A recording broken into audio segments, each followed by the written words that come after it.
सर्वात मोठी बातमी घडामोडी पाहण्यासाठी चॅनेल सबस्क्राईब करा। राज्य सरकारचा मोठा निर्णय। सरकारच्या उद्योग विभागाने 8 कंपन्यांसोबत सामंजस्य करार केले आहेत।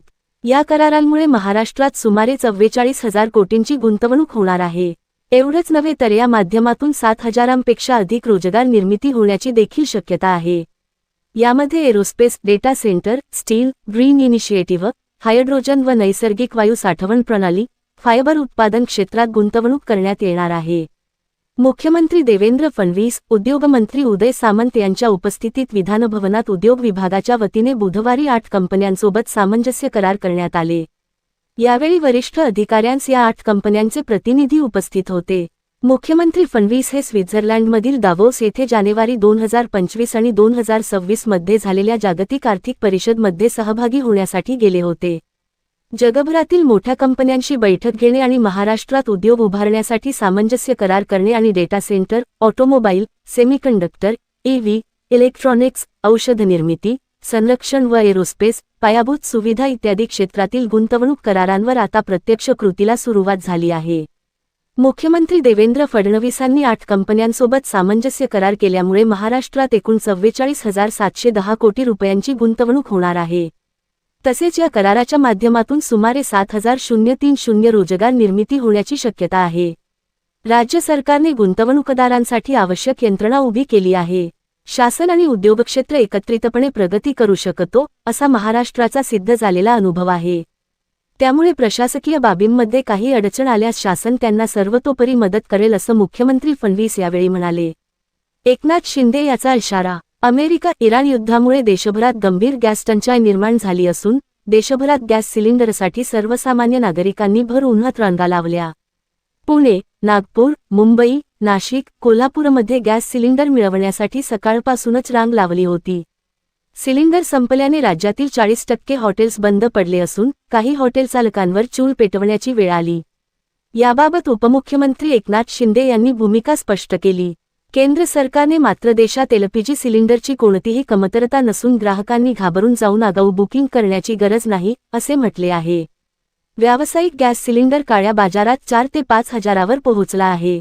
अनेक हॉटेल्सनी आपल्या मेन्यू कार्डमध्ये बदल करण्यास सुरुवात केली असून कमी गॅस लागणाऱ्या पदार्थांवर भर दिला जात आहे। एकनाथ शिंदे म्हणाले की गॅस, इंधन पुरवठ्याबाबत केंद्र सरकार अतिशय बारकाईने आणि गांभीर्याने लक्ष देत आहे। देशाचे पंतप्रधान नरेंद्र मोदी आणि संपूर्ण केंद्र सरकार लक्ष ठेवून आहे। गॅसचा तुटवडा होणार नाही याची काळजी घेतली जात आहे, असे म्हणत उपमुख्यमंत्री एकनाथ शिंदेंनी गॅस पुरवठा आणि तुटवड्यासंदर्भात भूमिका मांडली। काही लोक अफवा पसरवत आहेत, पण कुणीही अफवांवर विश्वास ठेवू नका। कुणीही अफवा पसरवू नये। नागरिकांना त्रास होऊ नये म्हणून केंद्र आणि राज्य सरकार समन्वयाने काम करत आहे, असेही एकनाथ शिंदे यांनी म्हटले आहे। दरम्यान, घरगुती एलपीजीचा पुरवठा सध्या 2.5 दिवसांच्या सामान्य पातळीवर स्थिर आहे। चुकीच्या माहितीमुळे काही ठिकाणी साठेबाजीचे प्रकार समोर येत आहेत, मात्र सरकार त्यावर लक्ष ठेवून असून राज्य सरकारांना काळाबाजार रोखण्याचे निर्देश देण्यात आले आहेत। सरकारी प्रयत्नांमुळे एलपीजी उत्पादनात सुमारे 25% वाढ झाली आहे।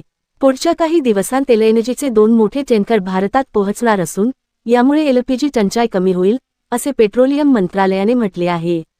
राज्य सरकारचा पुन्हा एकदा मोठा निर्णय।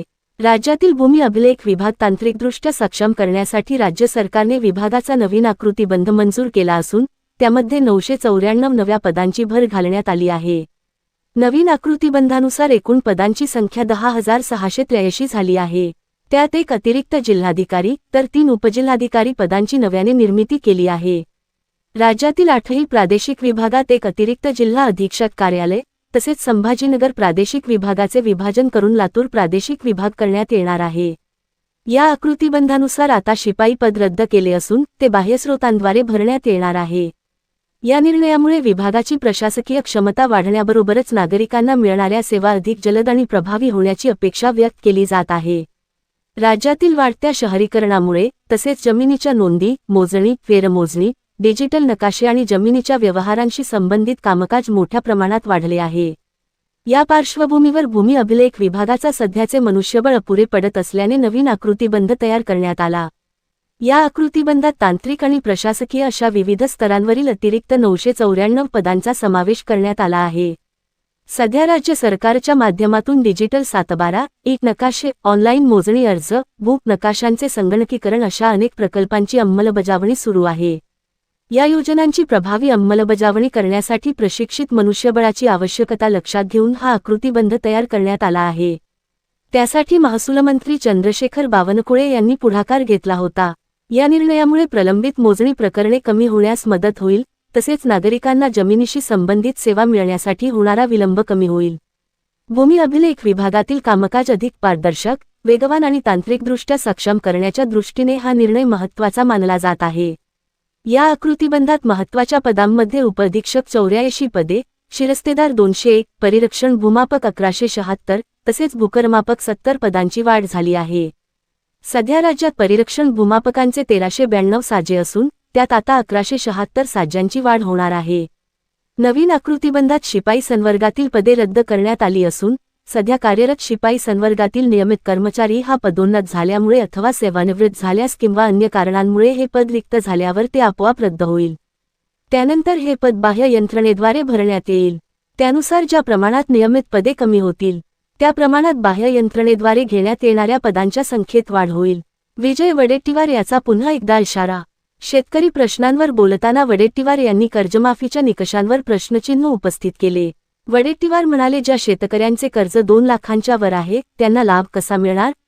आधी त्यांनी वरची रक्कम भरावी आणि मग तुम्ही 2 लाख देणार का? सरकारने 712 कोरा करण्याचे आश्वासन दिले होते, त्याचे काय झाले? शेतकरी कर्जमाफीचे नेमके निकष काय आहेत याची स्पष्टता आली पाहिजे, असे वडेट्टीवार म्हणाले. विदर्भातील धान उत्पादक शेतकऱ्यांना प्रति हेक्टरी 20,000 रुपये बोनस देण्याची मागणी होती, मात्र अर्थसंकल्पात त्याचा कोणताही उल्लेख नाही. सरकारने हा बोनस जाहीर करण्याची मागणी वडेट्टीवार यांनी केला. तसेच धान खरेदीचा कोटा संपल्याने शेतकरी अडचणीत आलेला आहे असून मदत मिळालेली नाही, त्यामुळे हा कोटा वाढवून देण्याची मागणी वडेट्टीवार यांनी केली. एकीकडे सरकार डबल इंजिन सरकार म्हणते, पण अतिवृष्टीनंतर केंद्राकडून महाराष्ट्राला मदत मिळालेली नाही. केंद्राच्या पथकाने 2 वेळा पाहणी केली. राहू सरकारने नोव्हेंबर महिन्यात प्रस्ताव पाठवला होता, पण अजूनही हा निधी मिळालेला केंद्राचे पथक 2दा महाराष्ट्रात येऊन गेले. केंद्र सरकार गुजरातला तात्काळ मदत पाठवते, पण महाराष्ट्राला सापत वागणूक का, असा सवाल वडेट्टीवार यांनी विधानसभेत केला. अतिवृष्टीमुळे खरडून गेलेल्या जमिनींची, ढासलेल्या विहिरी यांची अद्याप दुरुस्ती झालेली नाही.